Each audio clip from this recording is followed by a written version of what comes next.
میں نے کہا رائٹ سر، میں بالکل تیار ہوں۔ پھر ہم لوگ وہاں سے اٹھنے ہی والے تھے کہ ایک عجیب بات رونما ہو گئی۔ ہمارے بائیں سمت مغرب کی طرف سے اچانک دھماکوں کی صدائیں گونجنے لگیں۔ حالانکہ پروگرام کے مطابق میجر صاحب کو ابھی 5 منٹ کے بعد حملہ کرنا تھا، مگر یوں لگتا تھا جیسے حملہ ہو چکا ہے۔ کمانڈو 1 بھی کان لگائے یہ آوازیں سن رہا تھا۔ اس کے ماتھے پر شکنیں نمودار ہو رہی تھی۔ وہ کسی گہری سوچ میں تھا۔ پھر اس نے ایک لمبی سانس منہ سے خارج کرتے ہوئے کہا، شاید دشمن کو ہماری فوج کی پیش قدمی کا علم ہو گیا ہے، اس لیے انڈین فوج نے خود حملہ کر دیا ہے۔ اب صورتحال اور بھی زیادہ نازک ہو گئی ہے۔ ہمیں فوراً دشمن کے حساس مقامات پر حملہ کرنا ہوگا تاکہ نہ صرف اس کی سپلائی لائن کٹ جائے بلکہ وہ دو طرفہ حملے سے بھی خوفزدہ ہو اور اس کا ایمونیشن بھی تباہ ہو جائے۔ کمانڈو 4 جلدی کرو، بیگ سے ٹائم بم نکال کر سب میں 5 منٹ کا وقت مقرر کرو، ہری اپ۔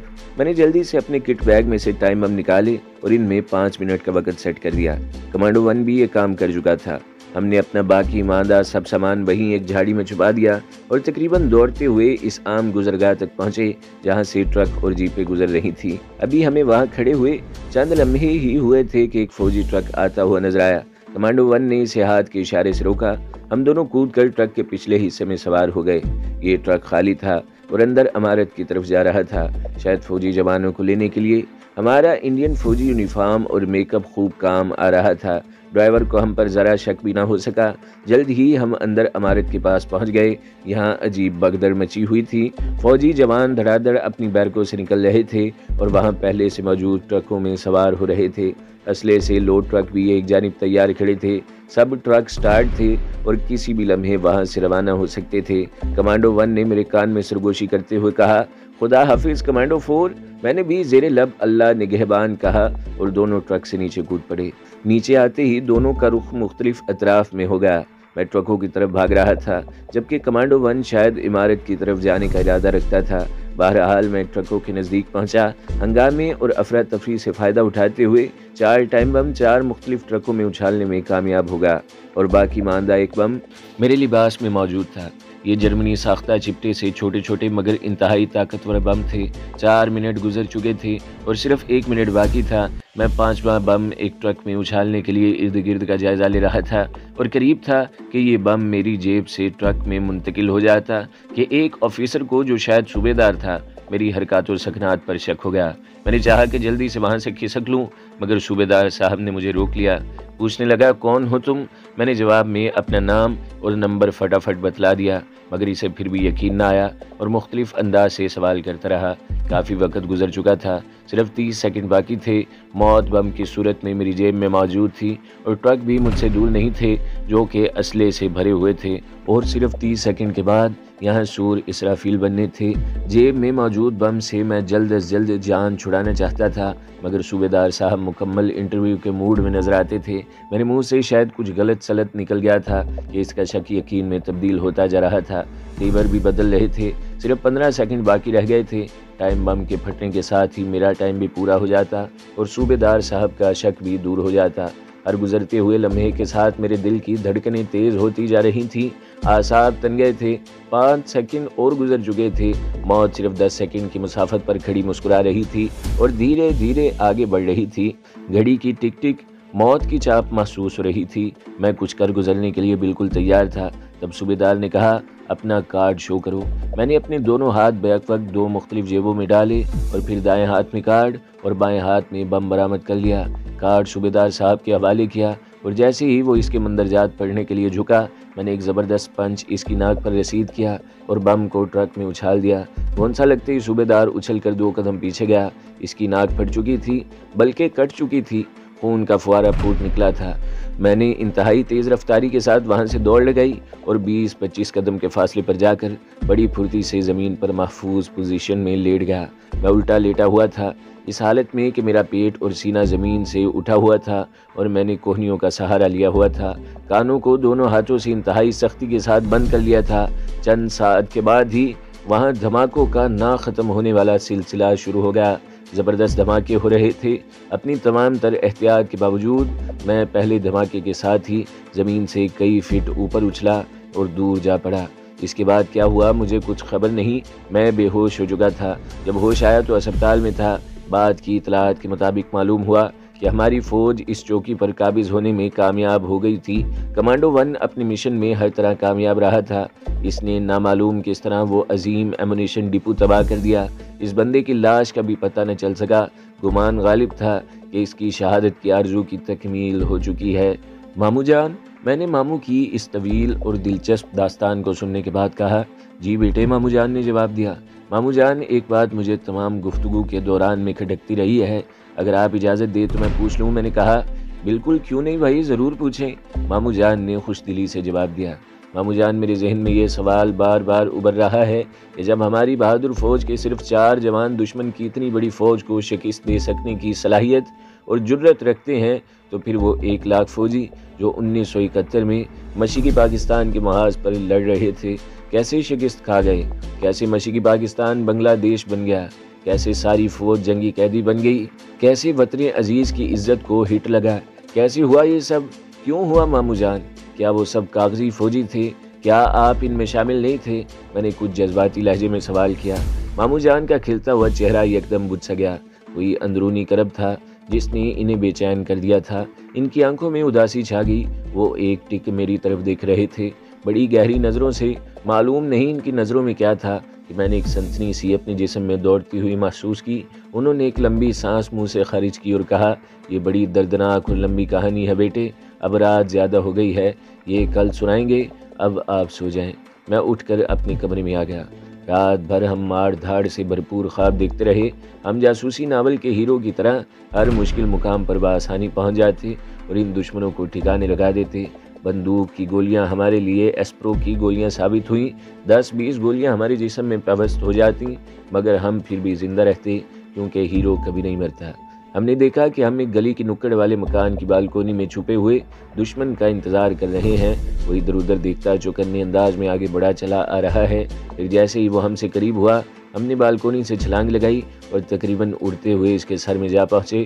پھرتی سے اس کی گردن دبوچی اور اس کے ساتھ ہی ہماری آنکھ کھل گئی۔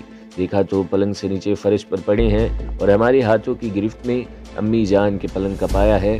شور کی آواز اور پلنگ کو جھٹکا لگنے کی وجہ سے امی جان بھی ہڑبڑا کر اٹھی اور پوچھنے لگی، کیا ہوا بیٹا؟ ہم نے کوہنی اور گھٹنے پر لگنے والی چوٹوں کو سہلاتے ہوئے بتایا کہ ہم دشمن کو گردن سے دبوچنا چاہتے تھے، چھلانگ ذرا زور سے لگا بیٹھے، اس لیے نیند کی وادی سے باہر پلنگ سے نیچے آ رہے اور دشمن جاتے جاتے اپنی گردن کے بجائے یہ پایا ہمارے ہاتھوں میں تھما گیا۔ ہماری داستان سن کر امی جان ہنسنے لگی اور بولی، شاید ماموں کی گفتگو کا اثر ہے کہ خواب میں بھی جنگ جاری ہے۔ ہم نے کہا شاید صبح ہونے کو تھی۔ قریب کی مسجد سے اذان کی صدا بلند ہوئی تو ہم نماز کے لیے تیاری کرنے لگے۔ ماموں جان بھی اپنے کمرے سے نکل آئے تھے۔ ہم دونوں گھر سے باہر آئے اور مسجد کی طرف گامزن ہوئے۔ ماموں جان نے کہا کہ ذرا دور کی مسجد میں چلیں گے، زیادہ ثواب ہوگا۔ ہم نے پوچھا وہ کیسے؟ کہنے لگے کہ جب کوئی مومن نماز کی نیت سے باوضو ہو کر اپنے گھر سے نکلتا ہے تو اسے ہر قدم پر نیکی ملتی ہے، اس لیے ہم ذرا دور کی مسجد تک چلیں گے تاکہ زیادہ ثواب حاصل کر سکیں۔ ہم نے کہا تو ٹھیک ہے، مسجد درویش چلتے ہیں، نماز بھی پڑھ لیں گے اور سیر بھی ہو جائے گی۔ ہم لوگ گلی سے نکلے اور علی گڑھ کی مارکیٹ سے ہوتے ہوئے مین روڈ پر آ گئے۔ اس وقت اکا دکا گاڑیاں آ جا رہی تھی۔ کنڈکٹر اپنے مخصوص انداز میں آوازیں لگا رہے تھے۔ کم ہی سمجھ میں آتا تھا کہ کیا کہہ رہے ہیں۔ بائیں طرف سینما کی سرخ رنگ کی عمارت صبح کے ملگجے اندھیرے میں نحوست زدہ سی لگ رہی تھی۔ مین گیٹ ذرا سا کھلا تھا۔ کتوں کی ایک ٹولی اٹکیلیاں کرتی ہوئی ندی کی طرف سے آئی اور سینما کے مین گیٹ کے اندر چلی گئی۔ ہم ماموں جان کا ہاتھ تھامے سبک خرامی سے چلے جا رہے تھے۔ مسجد درویش کا اکلوتا مینار رنگ برنگے کمکموں سے جگمگا رہا تھا۔ ہم لوگ مسجد میں پہنچے اور پہلے سنت ادا کی۔ نماز با جماعت ادا کرنے کے بعد ٹہلتے ہوئے گھر آ گئے۔ امی جان ناشتے کی تیاری کر رہی تھی۔ ماموں جان اور ہم قرآن پاک کی تلاوت کرنے کے لیے بیٹھ گئے۔ ناشتہ لگانے کے بعد امی جان نے ہمیں اطلاع دی اور ہم قرآن پاک بند کر کے ناشتے کے لیے پہنچ گئے۔ دسترخوان حسب معمول زمین پر ہی بچھایا گیا تھا۔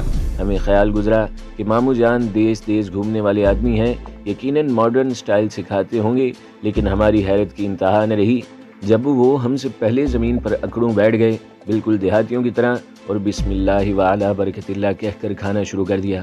ناشتے کے درمیان باتوں کا سلسلہ بھی چل نکلا۔ ماموں جان باتوں کے دوران میں بڑی پراسرار نظروں سے ہماری طرف دیکھتے تھے۔ پوچھنے لگے، احمد میاں کون سی جماعت میں ہو؟ ہم نے کہا 9ویں جماعت میں۔ پڑھائی وڑھائی کیسی جا رہی ہے؟ ٹھیک ہے ماموں جان۔ کون سا مضمون مشکل لگتا ہے؟ مشکل تو خیر کوئی نہیں، ہاں البتہ انگلش کی طرف سے ذرا ہاتھ تنگ ہے۔ کہنے لگے اور میتھ کیسا ہے تمہارا؟ ہم نے کہا اس سے بھی کچھ اچھے تعلقات نہیں ہیں، کیمسٹری بایولوجی وہ تو مجھے ذرا بھی اچھی نہیں لگتی۔ اچھا لگتا کیا ہے آپ کو؟ ماموں جان نے مسکراتے ہوئے پوچھا۔ کھانا پینا اور کھیلنا، ہم نے جھٹ سے جواب دیا۔ خوب، ماموں جان کی مسکراہٹ اور گہری ہو گئی۔ کھانے میں کیا پسند ہے اور کھیل میں کیا؟ کھانے میں تو سب کچھ جو مزیدار ہو اور بہت سا ہو، کھیل میں کرکٹ اور کراٹے۔ ہم نے کہا اچھا کراٹے بھی آتے ہیں آپ کو؟ ماموں جان نے حسرت آمیز حیرت سے کہا جی سینئر گرین بیلٹ ہے میرے پاس۔ کون سی کلب سے تعلق ہے؟ Korean commando karate club. Very good, ٹھیک ہے جی، باقی انٹرویو بعد میں، ابھی تو آپ تیاری کریں، آج آپ کو سیر کراتے ہیں۔ ماموں جان نے ناشتہ ختم کر کے ہاتھ صاف کرتے ہوئے کہا۔ ناشتے کے بعد ہم بھی جلدی سے تیار ہو گئے اور ان کے ہمراہ صدر روانہ ہو گئے۔ راستے میں بھی ماموں جان ہمارا انٹرویو کرتے رہے اور ہم ان کا صدر ریگل کے سٹاپ پر اتر کر ماموں جان وہیں قریب ہی واقع کتابوں کی ایک بڑی سی دکان البدر بک کارپوریشن میں گئے اور 2 کتابیں خرید کر ہمیں تحفتاً دی۔ کتابوں میں سے ایک کا نام البدر تھا اور دوسری کا خورشید رسالت صلی اللہ علیہ وآلہ وسلم کی 5 کرنیں۔ بہرحال تحفہ لے کر ہم نے ان کا شکریہ ادا کیا۔ اس کے بعد ہم منوڑا کے لیے روانہ ہو گئے۔ کماڑی سے لانچ کے ذریعے منوڑا کے ساحل پر اترے اور پھر پیدل ہی چلتے ہوئے جزیرے کے دوسرے سرے تک پہنچ گئے۔ ہماری باتیں راستے پر جاری رہیں۔ ماموں جان تو بڑی اچھی طبیعت کے مالک تھے ہی، مگر ہم سے مل کر انہیں اور بھی زیادہ خوشی ہو رہی تھی۔ دوپہر تک ہم لوگ سمندر میں نہاتے اور ساحل کی ریت پر لیٹ کر سن بات کرتے رہے۔ دوپہر کا کھانا وہیں کھایا۔ مچھلی کے بڑے بڑے کتلے فرائی کیے ہوئے تھے، بہت مزیدار کھانا تھا۔ کھانے کے دوران ماموں جان نے انٹرویو جاری رکھتے ہوئے پوچھا تم بڑے ہو کر کیا بنو گے احمد؟ ہم نے کہا ماموں جان پہلے تو میرا خیال تھا کہ کرکٹر بنوں گا اور ملک و قوم کا نام روشن کروں گا، لیکن اب سوچتا ہوں کہ کمانڈو بن جاؤں۔ یہ کمانڈو بنتے کیسے ہیں ماموں جان؟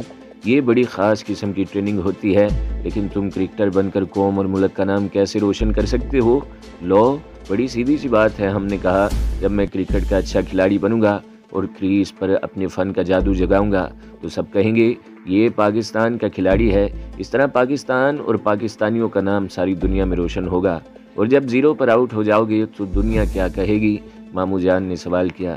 کھیل میں تو ایسا ہوتا ہی ہے، وہ کہتے ہیں نا cricket by chance my dear لاڈلے بھانجے۔ ماموں جان نے انتہائی شفقت آمیز لہجے میں کہا کتنے بھولے ہیں ہم کہ دشمن کی چالوں اور اس کے حربوں کو سمجھ بھی نہیں سکتے، کس قدر غافل ہیں کہ اصل راستے سے ہٹ کر بے مقصد کاموں میں اپنا وقت اور قوت برباد کرتے ہیں۔ اب کرکٹ ہی کو لے لو، یہ کسی طرح بھی افیون اور ہیروئن سے کم نہیں ہے ہماری قوم کے لیے۔ جس طرح یہ نشہ انسان کو اندر سے چاٹ جاتا ہے، اسی طرح اس کرکٹ نے ہماری قوم کو اندر سے کھوکھلا کر دیا ہے۔ تم نے دیکھا ہوگا کہ جب کوئی ٹیسٹ میچ یا ون ڈے میچ ہوتا ہے تو عوام کی کیا حالت ہوتی ہے۔ نوجوان سارے کام کاج چھوڑ کر اسٹیڈیم کا رخ کرتے ہیں، نوجوان لڑکیاں بھی میچ دیکھنے پہنچ جاتی ہیں، حالانکہ ان کا کرکٹ سے کوئی تعلق ہی نہیں ہے۔ پھر اسٹیڈیم میں جو طوفان بدتمیزی برپا ہوتا ہے تم جانتے ہی ہو، کہیں سیٹیاں بج رہی ہیں، کہیں باجے اور بغل بج رہے ہیں، کوئی ویسے ہی حلق پھاڑ رہا ہے، پھلوں کے چھلکے ایک دوسرے کو رسید کیے جاتے ہیں، کہا جاتا ہے انجوائمنٹ ہو رہی ہے، یوں تہذیب سے دامن چھڑا کر انسان سے حیوان بن گئے اور کہا انجوائمنٹ ہو رہی ہے، اچھی انجوائمنٹ ہے بھائی۔ ماموں جان نے نفرت سے ناک سکیڑتے ہوئے کہا، اور اگر میچ کسی دوسرے ملک میں ہو تو خاندان کا خاندان ٹی وی کے سامنے ہاتھ باندھ کر بیٹھ جاتا ہے، گھر کا کام یوں ہی پڑا ہے تو پڑا رہے، دفتروں میں کام کی طرف دھیان نہیں ہوتا، بس کان سے ریڈیو لگا ہے، مزدور ہو یا کسان، عام آدمی ہو یا طالب علم، بس ریڈیو سے کان لگائے نظر آتے ہیں۔ پوری کی پوری قوم 5 دن تک اپنے کاموں سے بیگانہ ہو کر کرکٹ کی ہو رہتی ہے۔ انفرادی اور اجتماعی طور پر پوری قوم کا نقصان ہوتا ہے، وقت کا نقصان، پیسے کا نقصان، اخلاق کا نقصان۔ فائدہ کس کا ہوتا ہے؟ ٹیم کے کھلاڑیوں کا یا میچ سپانسر کرنے والوں کا، یا پھر ان لوگوں کا جنہوں نے بڑی بڑی رقموں کی شرط لگائی ہوئی ہے، جوا کھیلا ہوتا ہے؟ باقی قوم کا نقصان ہی نقصان ہوتا ہے، ساری قوم بے عمل ہو کر رہ جاتی ہے۔ کرکٹ کے نشے میں چور ایسی بے عمل اور مدہوش قوم کیا ترقی کرے گی اور کیا اپنا دفاع کرے گی؟ تمہیں شاید نہیں معلوم کہ ہمارے دشمن کس کس طریقے سے ہمارے گرد اپنا گھیرا تنگ کر رہے ہیں۔ پہلے یہاں ہیروئن کی وبا پھیلائی گئی، پھر روس اور انڈیا نے مل کر VCR کی لعنت کو عام کیا۔